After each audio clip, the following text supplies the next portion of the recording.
Nous entendons bien, n'est-ce pas, avec ce dernier verset que nous venons de lire. Soyez parfaits comme votre Père Céleste est parfait. Nous entendons bien que Jésus place la barre très haut. Et c'est d'ailleurs un peu ce qui nous gêne dans ces paroles, c'est qu'on a toujours quelque part une petite tendance à dire c'est un peu utopique, n'est-ce pas? C'est pas réalisable, c'est trop dur, c'est pas possible. Et donc on slalome un peu pour aller plus loin, et puis voilà, on contourne la difficulté. Alors peut-être il est bon à nouveau de revenir, vous savez, à ce qu'on faisait il y a déjà 3 semaines, me semble-t-il, lors de la messe pour les familles, où nous avions dit que ces chapitres 5, 6 et 7 de Matthieu, et ça je vous propose vraiment d'en faire une nourriture pour vous. Ces chapitres 5, 6, 7 de Matthieu sont comme une sorte de petit manuel de la vie chrétienne, de petit catéchisme à eux tout seuls, ces 3 chapitres. Et ils commencent par les béatitudes, qu'on a tendance toujours à isoler, parce qu'on les lit le jour de la Toussaint, et puis on les a lus l'autre jour aussi, mais on a tendance à les isoler, alors que les béatitudes sont le plan, l'annonce, l'introduction, si vous voulez, sous la forme de plan, de tout ce que Jésus dit après. Et ce que Jésus dit après concerne à la fois les fruits de la vie chrétienne et les racines de la vie chrétienne. Vous vous souvenez, on avait distingué ces 2 aspects. Et on avait dit, Jésus va commencer par nous parler des fruits, des choses extérieures, en nous laissant comprendre qu'elles ne sont vivables qu'avec difficulté, avec un combat. C'est pas facile dans la persécution. Heureux ceux qui sont persécutés, malmenés, en difficulté à cause de la justice, de la sainteté, le royaume des cieux est à eux, au sens absolu, c'est fait. Ceux qui vivent le combat spirituel avec âpreté, difficulté. C'est pas facile d'être chrétien, et porter du fruit, ça restera difficile, voilà. Et Jésus avait distingué plusieurs fruits à travers 3 béatitudes. Bienheureux les miséricordieux, bienheureux ceux qui ont le cœur pur, et bienheureux les artisans de paix. Et c'est l'évangile qu'on vient d'entendre aujourd'hui. Puis après, puis avant, plus exactement, Jésus avait parlé des racines, et on verra ça la prochaine fois, puisque cette année, comme le carême est tard, nous avons la possibilité d'entendre la totalité, je crois, de ces chapitres 5, 6, 7 de Matthieu, ce qui n'est pas rien. Donc aujourd'hui, on s'intéresse, j'aime bien faire de l'architecture, on s'intéresse aujourd'hui à 3 combats qui concernent la béatitude. Bienheureux les artisans de paix, car ils seront appelés fils de Dieu. 3 combats. Il y a un premier combat qui est celui de la vérité dans le langage. Le combat pour la vérité dans le langage. On n'a pas entendu les paroles de Jésus parce qu'elles avaient été raccrochées à l'évangile de dimanche dernier, mais vous vous souvenez, vous avez entendu qu'il a été dit « Tu ne parjureras pas, mais tu t'acquitteras envers le Seigneur de tes serments ». Eh bien, moi, je vous dis de ne pas jurer du tout, de ne pas jurer du tout, de ne pas faire de serment, ni par le ciel, c'est le trône de Dieu, ni par la terre, etc., etc. Que votre parole soit oui, oui, non, non. Tout ce qui est en plus, vient du mauvais. Voilà. Un combat pour la vérité dans le langage. Et vous savez, aujourd'hui, nous savons bien que c'est terriblement important parce que les gens disent n'importe quoi. On s'habitue à dire n'importe quoi. On s'habitue à dire blanc, et puis juste après, au voisin, on dit noir. Et puis on jongle entre les deux, on se faufile au milieu, et on dit n'importe quoi aujourd'hui. On n'a plus aucun sentiment de la vérité du langage, et on se permet de mentir assez allègrement, assez facilement. Ça ne nous gêne pas trop. De toute façon, c'est dans l'air du temps. Et comme on s'est fait rouler dans la farine, forcément, excusez l'expression, déjà une fois ou plusieurs fois, eh bien, on a un petit peu un refrain en nous qui a tendance à dire « on ne m'y reprendra pas, je vais faire comme tout le monde ». Voilà. Et ça, il faut peut-être qu'on essaye de rectifier cela en entendant ce que Jésus nous dit là. Il y a un combat spirituel à mener pour être artisan de paix qui consiste à être vrai dans son langage. Et c'est vrai qu'un langage faussé, un langage faux, mensonger, c'est source de violence. C'est pas pour rien que c'est raccroché à cette béatitude sur les artisans de paix, mais quand les gens mentent, ça finit par engendrer de telles frustrations que ça génère de la violence. Et donc Jésus nous dit, si tu veux être artisan de paix dans ce monde, commence par parler vrai. Commence par parler vrai, voilà.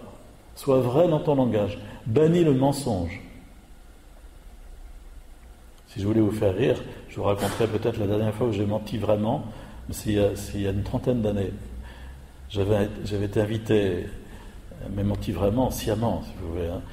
J'avais été invité par un couple que je ne connaissais pas à venir dîner. Et puis au téléphone, comme ça, j'ouvre mon agenda et je dis « J'ai pas de soirée de libre, excusez-moi, mais je vous donne telle date. » Ils me disent « Non, on voudrait vous voir avant. » Et alors bon, je finis par tomber sur une date où j'avais marqué sur mon agenda « Je vais aller voir le film Jésus de Nazareth de Zeffirelli au cinéma avec les catéchistes de la paroisse. » Et alors je m'entends dire au téléphone « Ben écoutez, je veux bien venir ce soir-là, mais j'ai une réunion après. » Je fais un petit mensonge comme ça, parce que je ne voulais pas dire que j'allais au cinéma. J'ai une réunion après, donc je partirai à 20h30 pour aller à ma réunion, je dis comme ça. Alors on conclut l'affaire, et le jour dit, je vais donc dîner chez les gens, et qu'est-ce que je m'aperçois? Qu'ils avaient une famille nombreuse, très nombreuse. Donc on commence par faire manger les enfants. Alors je regarde ma montre, 7h, 7h30, 8h, 8h15. Oh, je me dis, ça va pas du tout ça. Et donc, on se met à table à 8h25, et à 8h35, je dis, vous savez, j'ai ma réunion, il faut que j'y aille. Alors j'y vais, donc je prends ma voiture, je fais le tour pour ramasser les catéchistes, on va au cinéma, on se place, le film était déjà commencé, il faisait sombre. Donc voilà, on s'assied au premier rang, il n'y avait plus de place que là, et puis voilà, à l'entracte, que se passe-t-il? On allume la lumière, bien sûr. Qu'est-ce que je vois à ma droite? Les gens chez qui j'avais dîné. Alors imaginez, on est mal dans ces cas-là, on est très mal, parce qu'on se dit, c'est idiot. J'ai fait un mensonge complètement idiot. Alors il y a deux solutions, ou bien on s'enferme dedans, on s'encapsule, ou bien on rectifie le tir, bon, voilà. Et depuis ce jour-là, j'ai fait très attention en me disant, non, c'est pas possible, même un tout petit mensonge comme ça de convenance, quoi, on en fait tous, il faut laisser ça de côté. Vraiment, il faut essayer de toujours être vrai. Si c'est oui, c'est oui. Si c'est non, c'est non. Et voilà. Bon. Deuxième combat dont Jésus nous parle, le combat pour l'amour envers le malfaisant, celui qui nous fait du mal. Vous avez entendu qu'il a été dit œil pour œil, dent pour dent. Hein? Tu m'as fait ça, je te fais ça. C'était un progrès à remarquer, parce que avant c'était tu m'as fait ça, je te fais 3 fois ça. Et donc, œil pour œil, dent pour dent, à l'époque, c'était un progrès. Et Jésus dit, moi je vous dis de ne pas résister aux malfaisants. Quand on regarde dans le texte grec, c'est pas résister à votre ennemi, c'est au malfaisant, celui qui vous fait du mal. Et au contraire, quelqu'un te donne-t-il une gifle sur la joue droite, tends-lui encore l'autre. Et vous avez entendu, bon, je ne répète pas, mais voilà. Qu'est-ce que c'est que le combat pour l'amour envers celui qui nous fait du mal? C'est de passer de cette espèce de désir de châtiment à l'identique au fait de s'offrir soi-même en ayant un esprit plus large que de s'enfermer dans un désir de vengeance à l'identique. Avoir un esprit plus large. On te demande de faire 1 kilomètre, fais-en 2. On te prend ta chemise, donne ton manteau, mais laisse-toi dépouiller, mais quelque part, aie un cœur large, c'est ça, voilà. Aie un cœur large, ne sois pas mesquin, ne sois pas enfermé dans tes petites possessions, tes petites affaires, tes petits trucs, n'est-ce pas, tu m'as fait ça, alors je t'attends au tournant, puis tu vas voir, au virage, je vais t'avoir, forcément. Non, dégage-toi, aie un cœur large comme celui de Dieu, voilà. Un combat à mener sans cesse pour sortir de nos étroitesses, voilà. Et puis, le troisième combat, toujours rattaché aussi pour la paix, être artisan de paix, c'est le combat pour l'amour envers l'ennemi. Et on l'a entendu là tout à l'heure, moi je vous dis, aimez vos ennemis, priez pour ceux qui vous persécutent afin de devenir fils de votre Père qui est aux cieux. Il fait lever son soleil sur les justes et sur les injustes. Voilà. Donc un combat pour passer de cet esprit de discrimination.